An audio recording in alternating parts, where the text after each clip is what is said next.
नमस्कार, मी doctor Isha. Doctor ईशाच palette हे आपल्या यूट्यूब चॅनलमध्ये आपल्या सगळ्यांचं मनपूर्वक स्वागत आहे.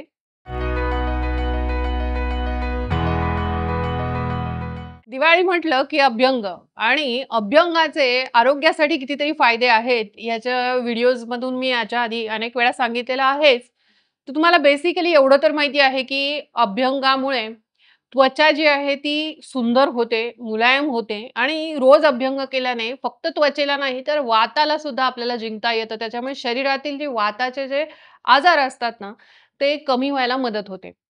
म्हणूनच हाडं चांगलं राहणं, हाडांचं आरोग्य चांगलं असणं, जॉइंट्सचं आरोग्य म्हणजे सांध्यांचं आरोग्य चांगलं असणं, ह्याच्यासाठी अभ्यंगासारखं दुसरं उत्तम औषध नाही. कारण अभ्यंग जे करायचं असतं ते नी करायचं असतं. औषधी तेलं वापरली तर जास्त चांगलं.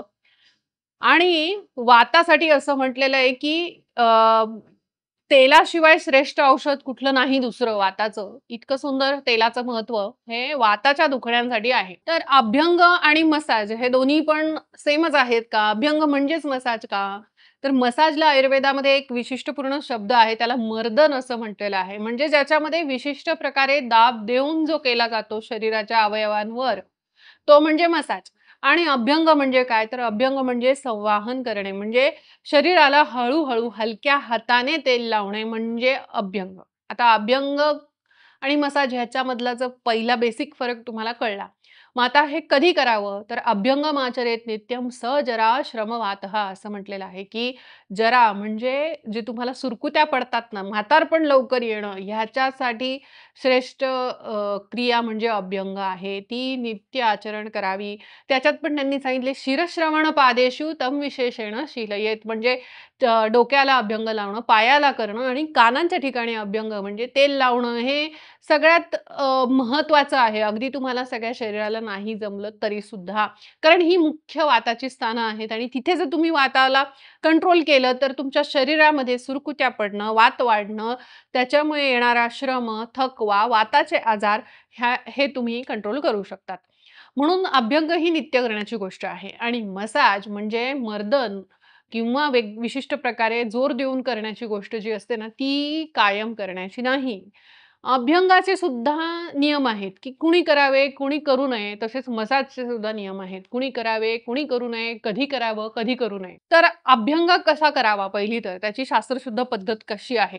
तर त्यांनी सांगितलंय, की अभ्यंग हा हृदयापासून अवे म्हणजे हृदयापासून दूर अशा डिरेक्शनमध्ये करावा. म्हणजे ज्या डिरेक्शनमध्ये हृदय हे सगळ्या शरीरामध्ये रक्त फेकतं ना, त्या डिरेक्शनमध्ये थोडक्यात अभ्यंग जर केला तर तुम्हाला जास्त फायदा होतो, हृदयाला आराम मिळतो आणि जे रक्त प्रवाह आहे म्हणजे ब्लड सर्क्युलेशन जे आहे ते व्यवस्थित सगळीकडे पोहोचायला मदत होते. म्हणून हृदयाच्या दिशेकडून दूर असा अभ्यंग करायचा आहे. म्हणजे काय करायचं, तेल समजा तुम्ही इथून लावणार असाल, तर ते अशा प्रकारे खालच्या बाजूला लावलं पाहिजे. पायांना लावणार असाल, तर वरून खालच्या दिशेने असा म्हणजे अभ्यंग केला पाहिजे. आणि जेव्हा तुम्ही सांध्यांच्या ठिकाणी जेव्हा तेल लावणार ना, तर तो गोलाकार ते फिरवले पाहिजे. सांध्यांच्या ठिकाणी आणि पोटाच्या ठिकाणी. कारण का तर ते नाजूक अवयव असतात आणि तिथे सर्क्युलर मोशनमध्ये हात फिरवला पाहिजे, हलक्या हाताने. तर हे कॉमन नियम झाला आणि दुसरा म्हणजे की मणके जे असतात किंवा पाठीच्या ठिकाणी तर स्वतःच्या हाताने तर आपण ते लावू शकत नाही. हलक्या हाताने पाठीवर सुद्धा वरून खालच्या दिशेने अभ्यंग हा केला पाहिजे. आता हे झालं अभ्यंगाचे म्हणजे कसा करायची ही तुम्हाला पद्धत मी सांगितली थोडक्यामध्ये. पुढचं येतं ते म्हणजे की अभ्यंग कुणी करावा? तर जनरली सगळ्यांनी केलेला चालतो. आबालवृद्धांनी केलेला चालतो अभ्यंग. हलक्या हाताने फक्त तेल लावायचंय. त्याच्यामध्ये कुठेही आपल्याला जोर लावायचा नाहीये. त्याच्यामुळे अगदी तान्ह्या बाळाला, बाळंतीण स्त्रीला सुद्धा अभ्यंग चालतो. पण कुणाला चालत नाही किंवा कधी करू नये. ज्यावेळेस तुम्हाला ताप असतो ना अंगामध्ये, त्यावेळेस अभ्यंग करायचा नसतो. अंगामध्ये कणकण असते. कायम बऱ्याच जणांच्या ना कायम कणकण असते. अशाने अभ्यंग, मसाज दोन्हीही करायचं नाहीये. तसंच जेव्हा अजीर्ण झालेलं असेल किंवा अपचन झालेलं असेल ना, तर अशा वेळेस सुद्धा अभ्यंग करायचा नाहीये. कारण का तर शरीरामध्ये जेव्हा आम किंवा चिकटा किंवा अपचित अन्नदोष जेव्हा शरीरामध्ये असतात ना, म्हणजे अपचन झालेलं असतं आणि त्याच्यातून झालेले आजार जेव्हा असतात ना, तेव्हा अभ्यंग करायचा नसतो. म्हणजे थोडक्यात काय जेव्हा तुम्हाला अंगावर सूज आहे, जडपणा आहे, सुस्ती आहे आणि अंगात कणकण आहे अशा वेळेस अभ्यंग म्हणजे तेल लावायचं नाहीये. आणि स्त्रियांना जेव्हा 4 दिवस जे मासिक पाळीचे असतात ना, त्यावेळेस सुद्धा अभ्यंग लावणं हे वर्ज्य सांगितलेलं आहे. तर अशा प्रकारे अभ्यंग कधी करू नये हे आपल्याला कळलं. कुणी करू नये कळलं. मग हे सगळ्या कंडिशन सोडून तुम्ही कायम रोज अभ्यंग करू शकतात. आता पुढचं येतं ते म्हणजे मसाज किंवा मर्दन. ह्याच्यामध्ये जनरली मसाज हा थेरपिस्ट कडनं करून घेतला जातो. आपल्या स्वतःच्या स्वतःला मसाज करणं हे शक्य नसतं. तर त्याचे वेगवेगळे प्रकार आहेत हां. स्वीडिश आहे, स्पामध्ये वेगवेगळे असतात. थाई मसाज आहे, स्वीडिश आहे, नंतर डीप टिश्यू असतो, रिलॅक्सेशन असतो, असा असतो. असे बरेच सारे त्याचे प्रकार ते स्पाच्या नावाखाली आजकाल मसाज वेगवेगळ्या प्रकारचे केले जातात. मग ह्याला आयुर्वेदामध्ये काही शास्त्राधार आहे का मसाज ह्या कन्सेप्टला? तर नक्कीच आहे. त्याला मर्दन असं म्हटलेलं आहे. तर मर्दन म्हणजेच आपण जो आजच्या भाषेमध्ये ज्याला मसाज म्हणतो तो. मग तो कुणी-कुणी करावं ते मर्दन? तर त्याच्यामध्ये तेल वापरायचं आहे ते तर निर्विवाद आहे. पण हे कोणी करावं, की ज्यांना कफाचे आजार आहे, ज्यांची शरीरयष्टी सुदृढ आहे आणि ज्यांना जे जास्त व्यायाम करतात, जे तरुण आहेत किंवा ज्यांना आपण ज्यांना म्हणतो ज्यांची कॅपॅसिटी चांगली आहे शरीराची, अशांनी मसाज करायचा आहे. आणि हा मसाज कुणी करायचा नाहीये, तर गर्भिणी म्हणजे प्रेग्नंट स्त्रियांनी, बाळंतिणींनी, नंतर मग बाळंतिणीला तर आपण शेकशेगडी घ्यायला सांगतो. हो, शेकशेगडीच्या आधी तेल लावायला सांगतो. हो, पण तो अभ्यंग करायचा आहे आपल्याला, मसाज नाही करायचा आहे. जोरजोरात चोळायचं नाहीये बाळंतिणीला. ती थकलेली असते, तिचं शरीर नाजूक झालेलं असतं. म्हणजे आपण जे कापसाचे असे नाजूक-नाजूक बॅग असते ना, तसं तिचं ते शरीर झालेलं असतं. आणि बाळ तर इतकं नाजूक असतं, त्याला तर अजिबातच रगडायचं नाहीये हां. अगदी हलक्या हाताने चोळायचंय आणि आपण असं करत नाही म्हणून गायनेकोलॉजिस्ट तुम्हाला रागवतात, की "हे काय बाळाला चोळतायत तुम्ही? अशा प्रकारे रगडतायत का एवढ्या लहान मुलाला?" कारण आपल्या हाताचा जोर किती बसतोय हे ते सांगू नाही शकत ना, ते फक्त रडतं मोठमोठ्याने. त्याच्यामुळे बाळाने शांतपणे झोपलं पाहिजे इतका अलगद, हळूवार त्याला मसाज म्हणजे अभ्यंग करायचा आहे त्याला. त्याला जोरात त्याचे स्ट्रोक्स देतात काय आणि पेहलवानासारखं बाळाला आणि बाळंतिणीला मसाज केला जातो, हे अतिशय चुकीचं आहे. त्याच्यामुळे बाळंतीण ह्या मसाजला पात्र नाहीत. वृद्ध लोकं, की जे आता ज्यांचे सांधे दुखायला लागलेत, वय झालेलं आहे. वृद्ध म्हणजे आता तुम्ही आजकाल 50शीच्या पुढे धरूनच चला, की तुम्ही मसाज हा करायचाच नाही, अभ्यंगच करायचा आहे.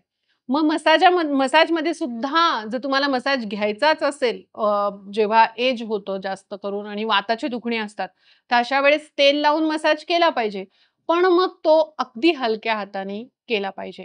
आता थेरपिस्ट असतात ना, मसाज थेरपिस्ट ते तुम्हाला विचारतात मसाज करताना, की तुम्हाला जोरात प्रेशर पाहिजे का? हलकं प्रेशर पाहिजे का? तुम्ही तेव्हा त्यांना निक्षून सांगितलं पाहिजे, की एकदम लाईटेस्ट लाईट तुम्ही फेदर टच करा आम्हाला. ज्यांना पण सांध्याचे दुखणे आहेत, वाताची दुखणी आहे, वय झालेलं आहे, अंगात ताकद नाहीये, नाजूक प्रकृतीचे लोक आहेत, ह्यांनी मसाज हा जोरात घ्यायचाच नाहीये.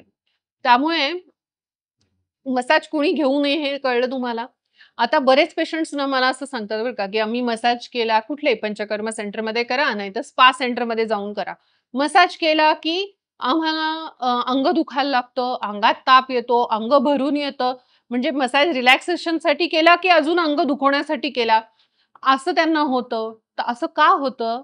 तर ह्याच्यामागे आयुर्वेदाने जे शास्त्र लावून दिलंय ना, की मसाज करणाऱ्यांना सुद्धा कुणाला करू नये हे खूप निक्षून सांगितलंय, की ज्यांच्यामध्ये अजीर्ण आहे, आम आहे, ज्यांचं आधीचं अन्न पचलेलं नाहीये किंवा शरीरामध्ये जडपणा आहे, सुस्ती आहे, आमवातासारखे आजार आहेत, सांध्यांना सूज आहे, शरीराला सूज आहे. अशा प्रकारच्या म्हणजे बऱ्याच वेळा अंगामध्ये कणकण असते किंवा ज्याला हळीताप असं म्हणतात. बरेच पेशंट्स अशी कंप्लेंट करतात, की आम्हाला कायम अशी थंडी वाजून येते आणि असं वाटतं काहीतरी अंगामध्ये कणकण आहे. तर अशा लोकांनी मसाज हा घ्यायचा नाहीये. कारण जेव्हा तुम्ही अशा प्रकारे मसाज घ्याल, तेव्हा ते शरीरातले दोष हे वाढतात आणि मग तुम्हाला त्रास होतो. म्हणून मसाज कुणी घ्यावा, कुणी नाही घेऊ ह्याचं सुद्धा शास्त्र आहे आणि तो कसा करावा? बऱ्याच वेळा ना थेरपिस्टना हे माहिती असणं फार गरजेचं आहे. बऱ्याच जणांना माहिती असतं सुद्धा जर प्रशिक्षण त्यांनी व्यवस्थित घेतलं असेल तर. पण तरी तुम्हाला सांगून ठेवते, सांध्यांच्या ठिकाणी अजिबात जोर लावायचा नसतो. कुठलेही सांधे असतील, मनगटाचे असतील, खांद्याचे असतील, विशेषतः खांद्याच्या वरच्या भागाला हा जो भाग असतो ना, हा याच्यामध्ये मर्म असतात. अंश नावाचं मर्म जे आहे आयुर्वेदामध्ये जे सांगितलंय. मर्म म्हणजे काय व्हायटल पॉइंट्स तुमच्या शरीरातले इम्पोर्टंट गोष्टी असतात. त्याच्यामध्ये ऊर्जा असते एक प्रकारची. त्याला डिस्टर्ब करायचं नसतं. बरेच थेरपिस्ट मी बघितलेत, की खूप जोरजोरामध्ये सांध्यांच्या ठिकाणी, मानेच्या ठिकाणी, खांद्याच्या ठिकाणी खूप जोरात दाबतात. ते दाबणं योग्य नाही आणि थेरपिस्टनी सुद्धा हे लक्षात ठेवलं पाहिजे, की जिथेही नाजूक गोष्टी आहेत, नाजूक अवयव आहेत, सांधे आहेत, मणके आहेत, त्या सगळ्या रचनांचा तुम्ही व्यवस्थित अभ्यास करूनच मसाजची थेरपी दिली पाहिजे. तर अशा प्रकारे तुम्ही कुठल्याही प्रकारचा मसाज घ्या, स्वीडिश घ्या, थाई घ्या, काही घ्या. हे बेसिक नियम तुम्ही लक्षात ठेवा त्याच्यामध्ये आणि सुरुवात करताना कधीही लाईट टचपासनं मसाज करायला त्या थेरपिस्टना कृपा करून सांगा. म्हणजे जेणेकरून तुम्हाला त्याचे जे काही साइड इफेक्ट होतात मसाज केल्यानंतर, मसाज करताना खूप छान वाटतं, नंतर अंग 2 दिवस दुखत राहतं. तर असं होऊ नये म्हणून ही सगळी काळजी घेणं हे गरजेचं आहे आणि कुठल्या कंडिशनमध्ये मसाज करायचा नसतो, हे ओळखणं सुद्धा फार गरजेचं आहे. त्याचे नियम मी तुम्हाला सांगितले. तर अशा प्रकारे अभ्यंग जरूर करा, मसाज जरूर करा, पण ह्या सगळ्या खबरदारी आणि दक्षता पाळूनच करा. मसाज करण्यासाठी किंवा अभ्यंग करण्यासाठी त्वचा सुंदर करणारं एक सुंदर तेल आपण बनवतो. ते ओरिजिनल चंदनयुक्त आहे. मंजिष्ठा, चंदन वगैरे अशी जी अनंतमूळ अशी जी त्वचेला सुंदर करणाऱ्या आयुर्वेदातल्या वरण्या वनस्पती सांगितल्या आहेत, त्या वापरून हे बनवलेलं आहे. तर हे कांतीप्रदा तेल मी रेकमेंड करत असते. अभ्यंगासाठी बरेच जण विचारतात, की आम्ही कुठलं तेल वापरावं? जर तुम्हाला औषधी तेल वापरायचं असेल, त्वचा सुंदर करणारं तेल वापरायचं असेल, तर तुम्ही हे जरूर अभ्यंग किंवा मसाजसाठी हे तेल वापरू शकतात. ओरिजिनल चंदनाचा सुगंध सुद्धा ह्याच्यामध्ये आहे. तर असं सुंदर तेल आणि हे औषधं जी मी तुम्हाला सांगतीये, ती सगळी मी स्वतः बनवते. ही तुम्हाला कुठे मिळतील? तर जिथे हा जो नंबर इथे डिस्प्ले होतोय स्क्रीनवर, तिथे तुम्ही ऑर्डर करू शकतात किंवा आपली वेबसाईट आहे, त्यावर सुद्धा तुम्ही ऑर्डर करू शकतात. व्हिडिओ कसा वाटला? माहिती लाईक, कमेंट, शेअर जरूर करा. जेणेकरून जास्तीत जास्त लोकांपर्यंत पोहोचेल आणि सगळ्यांना ह्याचा फायदा होईल. अशीच शास्त्रशुद्ध माहिती घेऊन पुन्हा भेटूयात. तोपर्यंत नमस्कार.